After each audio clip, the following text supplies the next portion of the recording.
Welcome, everyone.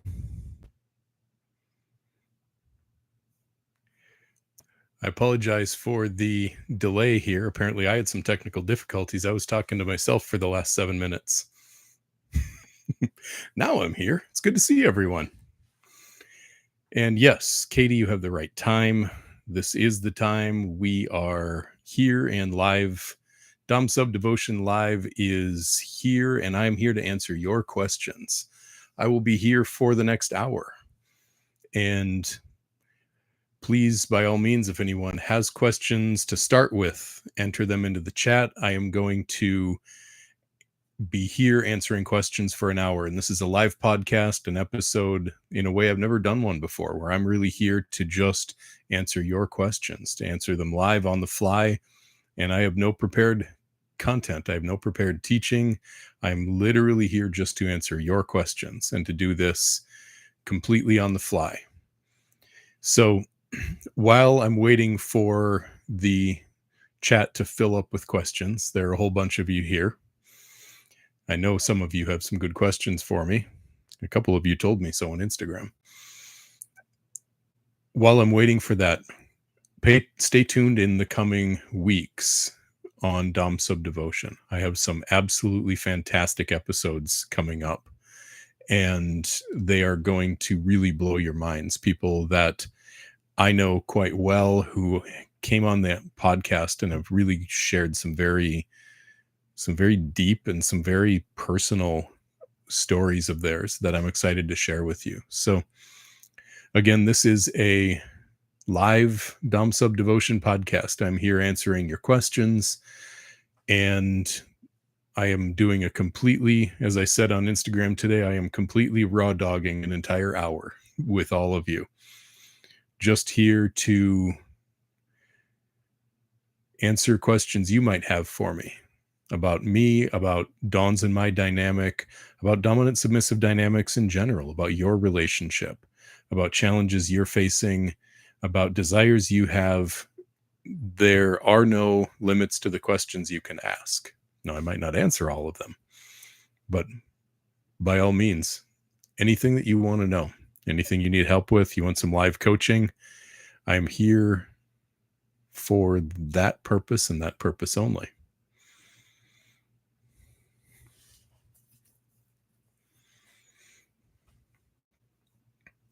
It's good to see some of you in the chat. If you have questions, yes, hello, Netherlands, hello, Australia, hello, Oklahoma.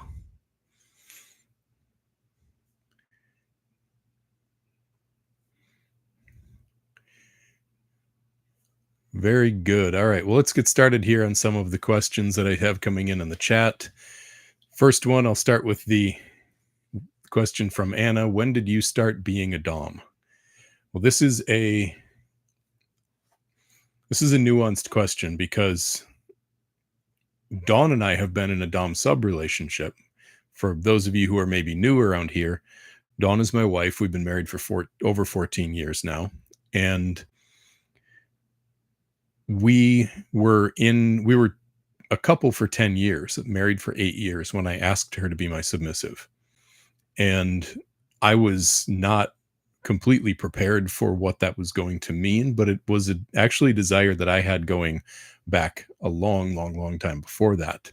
Hidden, suppressed, stuffed, didn't share it with her or really anyone else. It was just kind of a buried thing in myself. So kind of on a whim one night when we were out on a date at the Guthrie Theater in Minneapolis, cool little corner bar that looked out over the skyline, I asked her to be my submissive. And the fantasy in my head was everything was going to just kind of melt into a perfect fantasy version of what my Dom sub imagination thought up. And that obviously is not the way that things go in real life. So what I've said about when did I become a Dom, it was when my wife put her collar on and we signed our first contract and we began this dynamic in December of 2018. But that was when I became a Dom. I was not yet dominant. because the reality is that when we put that collar on her, when we signed that contract, and when we decided this was a way that we were going to structure our relationship now over 6 years ago, nothing changed. The next day we woke up and we were still the same people. And so it's been the evolution of how we've both had to grow, how we've both had to let go of so much. And this is why, by the way, dominants also have a very deep surrender. It's a different surrender than a submissive, but surrender is an essential part of dominance. There's all sorts of things that you may think as a dominant that you are going to be able to control. But what you can never control is how another person feels. So, in order for Dawn to really let go of control, in order for her to really surrender into me and start to feel submissive rather than just acting submissive, I had to become a more dominant man, not just a Dom, not just tell her what to do. I had to be the kind of man and become the kind of man who inspired her to want to. So the process of me becoming a more dominant man inside, like my internal sense of dominance, has taken years and years and years of growth from that point. That's a great question.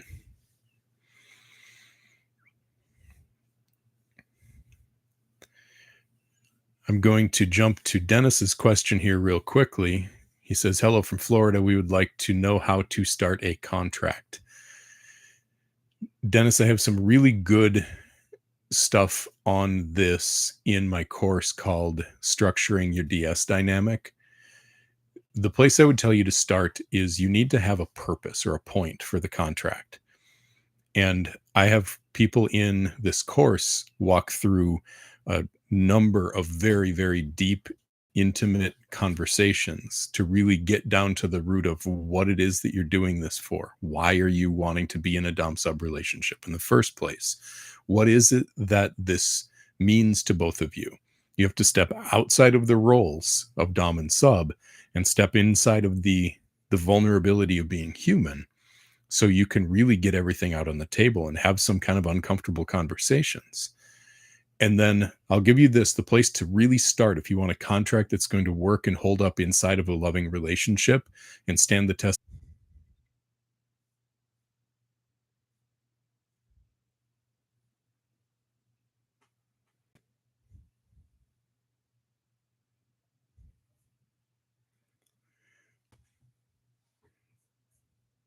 All right, everyone. I think I'm back.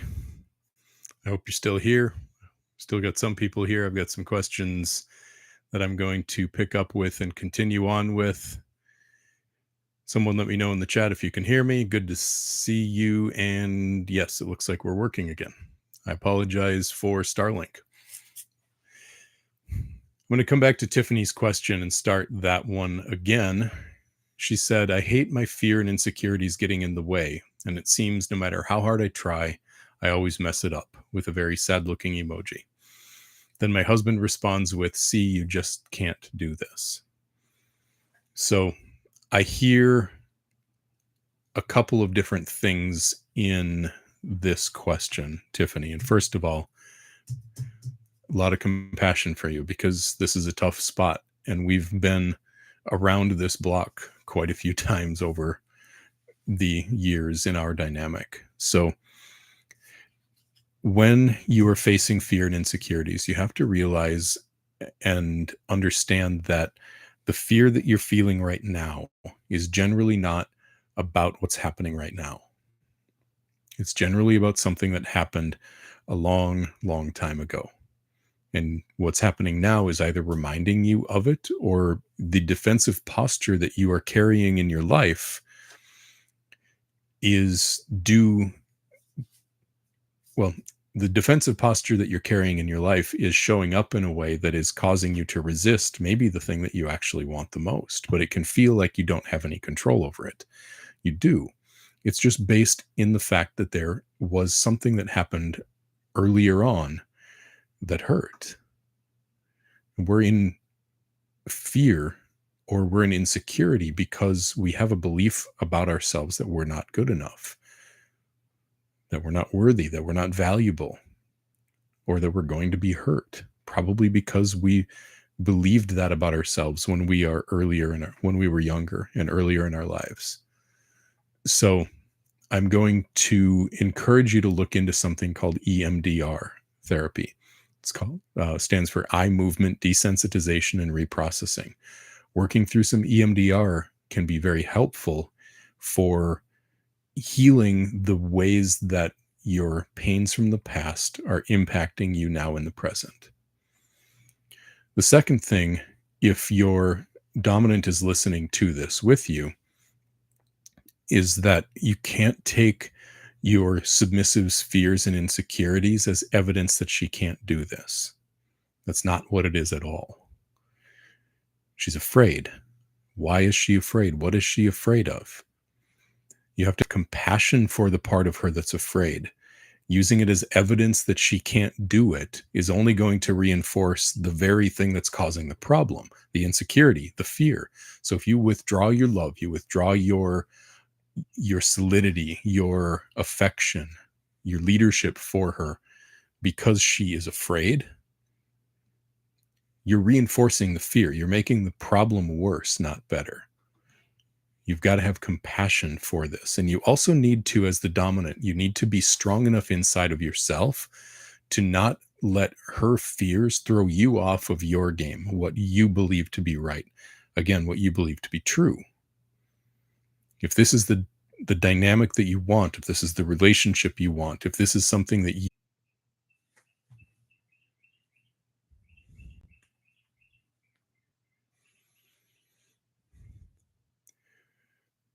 Let's give this one more try. I apologize for all the technical difficulties tonight. Next question here from Heather. She said, "You've called Dawn the Oracle, and something about that deeply resonates, but I have no idea where to begin or what it truly means." Yes, the Oracle is... it's an incredibly valuable concept, but it's also one that has a lot of trouble with over identification. So when I say that Dawn is the Oracle, when I say that Dawn is my Oracle, what I mean is that her feeling body, okay, not her thinking mind, not her ability to analyze, but the way that she feels is an incredibly valuable tool and piece of information for me. When I listen to and tune into what she's feeling, I can gather a lot of incredibly valuable information in my decision-making process, in knowing what's right, in knowing where to go or not to go, what to pursue and what not to pursue. So for a woman who wants to be the Oracle, you already are, first of all. You can't not be. But to bring that alive in yourself requires a disidentification with your mind.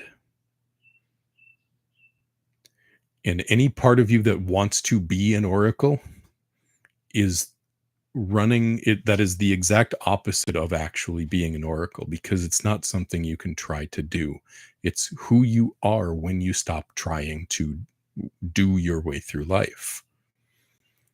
So to unlock your Oracle, it's a deeper sense of knowing, a knowing that doesn't come from information, a knowing that comes from feeling, from sensitivity. And in order to bring that sensitivity online, in order to live, well, you have to be living your life in a way that allows you to feel your way through life. So it starts with slowing your life down. If you're rushing around through life, if you are constantly hyper distracted, you are never going to be able to really tune into what it means or feels like to be in your own life, to be in your own body. So you have to slow your life down. You have to be able to be still. You have to be able to be in your body. And then the oracle, the knower that a woman is, starts with a feeling response to what it is that she's receiving, what's happening in the world around her, and how does she feel about it. So if you want to tap into your oracle, you have to slow down enough that you can really, really, really be present in your own life, in your own body, and in the circumstances and situations you find yourself in, to really be all the way there, all the way there. Which, by the way, back to the what I was talking about earlier with trauma healing, if you are walking around in a body that is constantly hyper vigilant, in survival mode, in a fight or flight or freeze mode, then that's where all of your, like, that's your priority, not trying to be an oracle. Again, you cannot be an oracle. You can't try to be an oracle. It's what you already are when you stop trying, when you start just being and being still.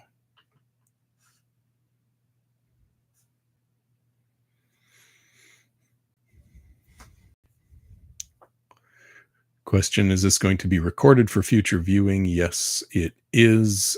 And I'm hoping that maybe even I might even be able to edit out some of these technical difficulties, but we will find out. It'll certainly be some version of this will be available on the audio platform, Spotify, Apple, and hopefully also on YouTube in some watchable format. So please, again, for those of you who are here, please ask questions in the chat. I will be reading the questions, answering them for the rest of the hour here. And I think it appears as though I've got technical difficulties worked out. So yes, please bring your questions into the chat, and I'm looking forward to answering them. Next question here: when there are multiple parallel priorities, like raising children, generating an income, improving yourself to be a better dom, being there for your submissive, how can a dominant not burn out? That is a great question, and one that I address very early on in my course, Becoming a Dominant Man. The second that course walks men through a 12-step process that I developed that gives you a way to come into your own inner strength, a way for you to come into your feeling and living in a sense of dominance from the inside out. The second step in that process is taking care of yourself first. When you have all of these multiple priorities, they have to be done from a resourced state as a dominant. You have to be well resourced, which means you need to be well rested. You need to exercise. You need to get a good night's sleep. You need to be well hydrated. Coming back to this next question from Michelle: would you say that you draw energy and motivation from the energetic flow that Dawn is channeling? Does this sustain and reanimate your life force enough to not feel depleted? Whew. Michelle, great question.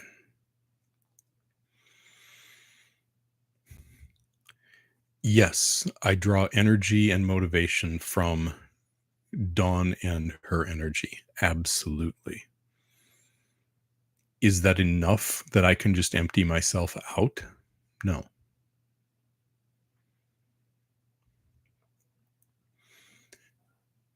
This is a both and kind of a situation, because in large part, again, these dynamics are led by the Dom. The dynamics are led by the dominant. They aren't led by the submissive's energy. So if I'm putting her energy as the only force that can animate me enough to drive this dynamic forward, then I'm putting her in charge. She's the one in control. And that's just not going to work over the long term. Not if we're both trying to feel like we are in a dominant submissive dynamic. Not if that's the relationship dynamic we want. I have to lead. So I have to burn from a sovereign fire. Now, her energy is absolutely essential to me. It's incredibly valuable to me. It means everything to me.